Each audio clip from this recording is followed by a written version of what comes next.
Okay. Another project ng nakakala matapos. Yan.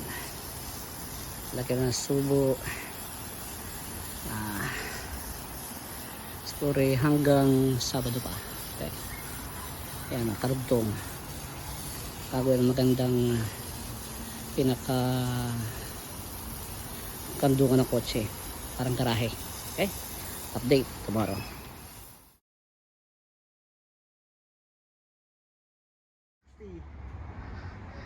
Alin? Yung bottom natin lang. Ibang size.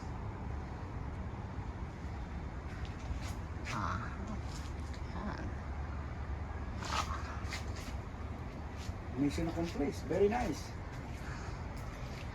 Ay, kailangan talagang bakod na rin sa bahay.